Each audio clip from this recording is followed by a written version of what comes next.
پھر صفین کی لڑائی درپیش ہوئی۔ وہ لڑائی بھی ایسی تھی کہ اللہ کی مصلحتوں کے مطابق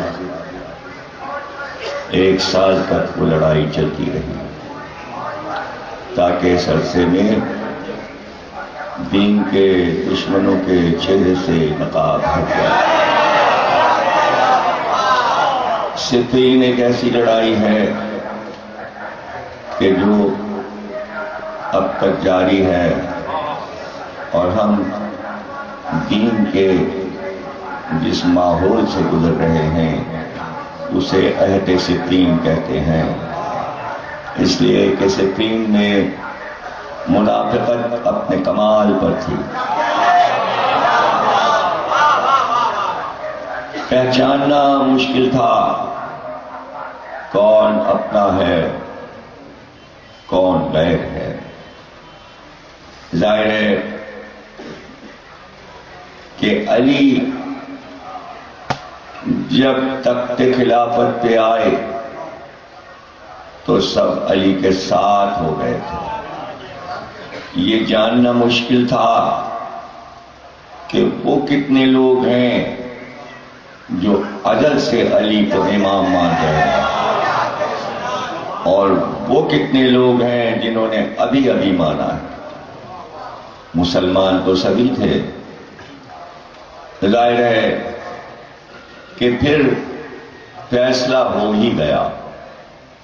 فیصلہ اس وقت ہوا جب مالک اشتر فتح کرتے ہوئے آگے بڑھتے جاتے تھے، اور اب قریب تھا کہ دشمن کی گردن اڑا دیں۔ تلوار اس سے قریب تھی، فتح قریب تھی کہ علی کا پیغام پہنچا، مالک لڑائی روکو۔ ایک بہادر کے لیے کہ جہاں فتح چند قدم پر ہو اور اسے امام کا یہ حکم ملے، یہ مالک ہی تھے کہ بس یہ کہہ کے رہ گئے فتح تو سامنے ہے، کیسے روکوں؟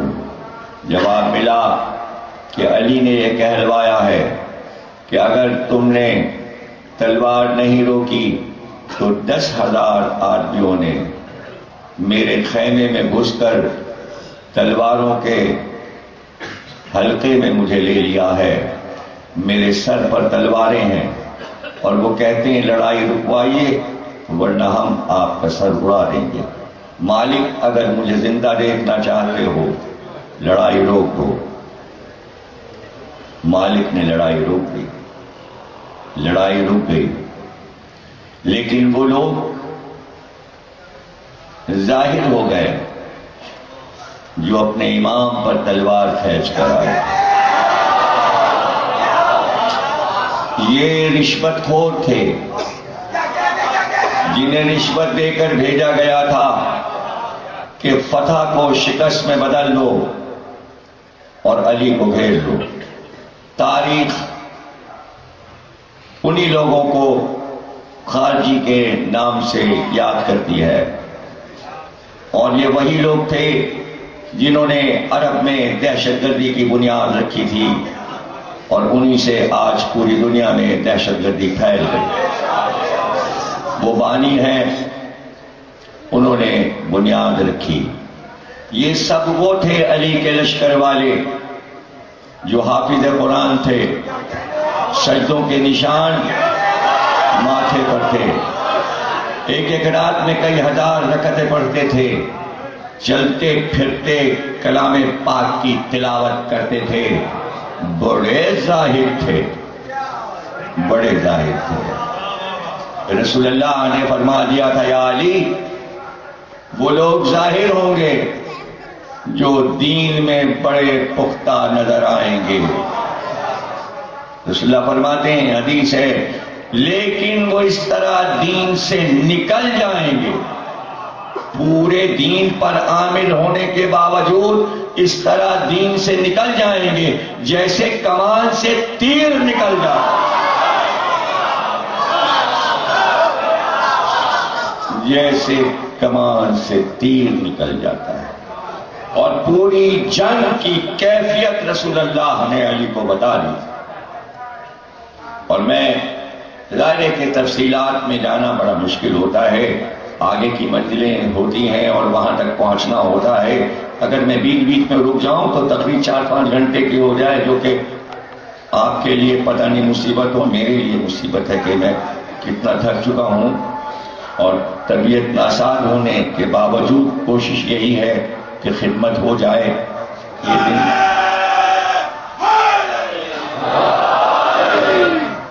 حنین کی لڑائی میں جب مال غنیمت بٹنے لگا تو کچھ لوگوں نے آ کر رسول اللہ سے بدتمیزی اور بد تہذیبی کی مال کے بٹوارے پر.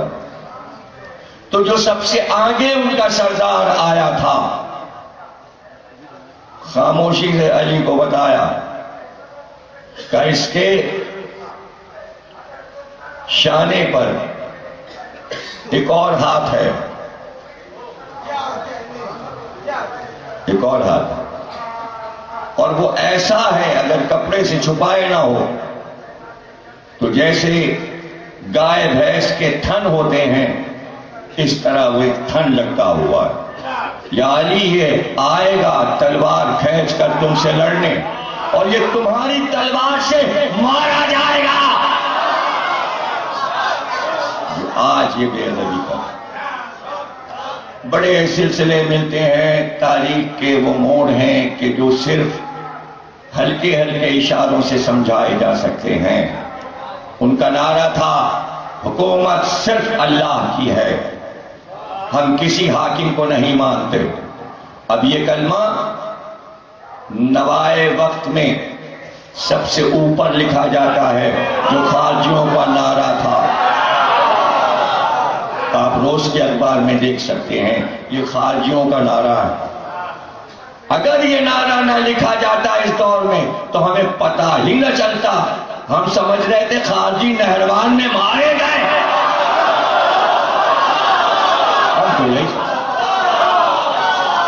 یہ وہ خارجی تھے جو صفین میں علی سے بگڑ کے نکلے. صفین کی لڑائی رک گئی، علی نے حکم دیا لشکر واپس چلے. لیکن جب دریائے نہروان آیا تو پتہ چلا دریا کے اس پار 30,000 خارجی علی سے لڑنے کو تیار، اور سب خارجی قرآن ہے، سب کے بغل میں قرآن لٹکے ہوئے ہیں، پیشانی پر سجدے کے نشان ہیں، اللہ اللہ پکار رہے ہیں، اللہ اللہ پکار رہے ہیں، اور علی کو برا کہہ رہے ہیں. میں نے لفظ برا استعمال کیا ہے، وہ برا لفظ نہیں استعمال کیا جو عام لوگوں کے لیے استعمال کیا جاتا ہے. لیکن وہ یہ عمل کر رہے تھے، وہ بے ادبی کا عمل کر رہے تھے اور اپنا امام یا خلیفہ ماننے کو تیار نہیں تھے. انہیں تیار کیا گیا تھا. جس گاؤں سے گزرتے پتہ چلتا یہاں علی والے گاؤں میں آگ لگا دیتے، ماؤں کے شکم چاک کر کے بچوں کو نکال کر نیزوں پر بچے اچھالے. یعنی انتہا کر دی دہشت گردی کی. اور وہ 30,000 نہروان کے اس پار علی کو قتل کر دینا چاہتے ہیں، لڑنا چاہتے ہیں علی سے. اور علی لشکر لے کر نہروان کے پاس پہنچ چکے. سب نے یہ کہا آج تو دریا پار نہیں ہو سکتا، اس لیے کہ کچھ دیر تو ہے سورج ڈوبنے میں. ابھی سورج ڈوب جائے گا، اندھیرا ہو جائے گا، کشتیوں پہ لشکر چلے گا، گھوڑے کشتیوں پہ جائیں گے، دریا کے پار اتریں گے، یہاں تک کہ اگر لڑائی چھڑ گئی تو ہم سب مارے جائیں گے. علی نے کہا چلو، علی کہہ رہا ہے سورج نہیں ڈوبے گا کہ ہم دریا کے پار ہوں. سورج نہیں ڈوبے گا کہ ہم دریا کے پار ہوں گے. اور تم یہ سمجھ رہے ہو یہ تازہ دم ہے اور ہم تھکے ہوئے آ رہے ہیں. تلوار کھچے گی، تلوار چلے گی، اور اس پوری لڑائی میں ان کے 13 بچیں گے، سب مارے جائیں گے. یہ سب مارے جائیں گے، صرف 13 بچیں گے، 13 بچیں گے، اور ہمارے کل 13 مارے جائیں گے۔ اور کہا عبداللہ ابن عباس لاؤ قلم، نام لکھو، جو 13 ہمارے مارے جائیں گے ان کے نام لکھو، ان کی بلدیت لکھو، اور جو ان کے 13 بچیں گے 30,000 میں سے ان کے نام لکھو، ان کی بلدیت لکھو، قبیلہ لکھو، کاغذ اپنے پاس رکھو۔ لڑائی شروع ہوئی، علی نے تلوار کھینچی اور اب مڑ کے نہیں دیکھا، اب جو تلوار علی کی چلی تو کاٹتی گئی۔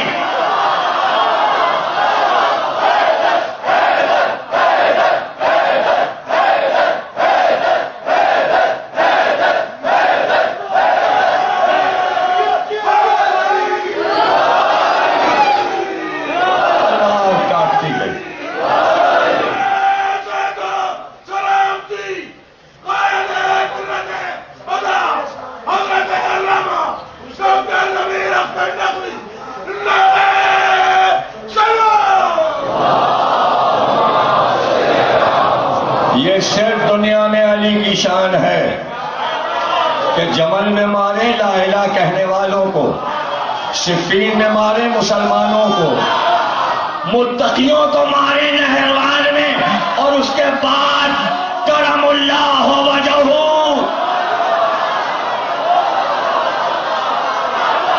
یہ علی کی شان، یہ علی کی شان ہے۔ یہ حکم قرآن تھا، صفین کا حکم بھی قرآن میں تھا، جمل کا بھی اور نہروان کا بھی۔ قاسطین سے لڑیے، مارقین سے لڑیے، جو بیعت توڑ کے ان سے لڑیے۔ پیغمبر تو نہیں لڑ پائے، پیغمبر کی بیعت تو نہیں ٹوٹی، حکم پیغمبر کو تھا، وسیع نے اس آیت کو کامل کیا۔ علی تفسیر بن گئے قرآنی آیات کی، نبی کے ادھورے کام کو مکمل کیا، یہ کیجئے، یہ کیجئے، یہ کیجئے، علی نے کیا۔ اب جب جنگ ختم ہو رہی تھی، لوگ آفتاب کو دیکھ رہے تھے کہیں ڈوب نہ جائے، علی نے کہا جائے ڈوبے گا نہیں، ڈوبے گا نہیں، یہ کہہ دیا تھا ڈوبے گا نہیں تو وہ ٹھہرا رہا، لڑائی ہوتی رہی، فتح ہوئی، لاشیں ہی لاشیں تھیں، اور 13 آدمی بھاگ رہے تھے۔ کہا عبداللہ ابن عباس جاؤ ان سے نام پوچھو، ان کی ولدیت پوچھو۔ عبداللہ ابن عباس مصروف ہو گئے اس میں، ان کا نام پوچھنے میں، ان کی ولدیت کاغذ سے ملاتے جاتے ہیں اور ٹک کرتے جاتے ہیں، ہاں یہ بچا، یہ بچا، یہ بچا۔ اس کے بعد ادھر آئے، علی نے کہا لاشیں جمع کرو، 13 ہمارے مارے گئے، دیکھو وہی نام ہے جو ہم نے بتائے تھے، وہی ہے۔ اس کے بعد کہا کہ جلدی سے لاشوں میں ایک لاش تلاش کرو، اور تم نہیں کر سکتے تو میں کروں۔ آخر میں علی لاشوں کو ہٹاتے ہوئے، ٹھوکریں مارتے ہوئے اس جگہ پہنچ گئے اور ٹھہر کر کہا چادر ہٹاؤ، اس کے شانے سے چادر ہٹاؤ۔ اب جو چادر ہٹی تو لوگ حیران ہو گئے کہ رسول اللہ آپ سچے تھے، علی کے ہاتھ سے مارا جائے۔ خارجی تھا، رسول سے بدتہذیبی کی تھی، علی کے ہاتھ سے مارا گیا۔ آج بڑا مسئلہ اٹھا ہوا ہے، توہین رسالت، قتل کر دو، مار دو۔ اور سب سے پہلے علی نے توہین رسالت کرنے والوں کو مارا۔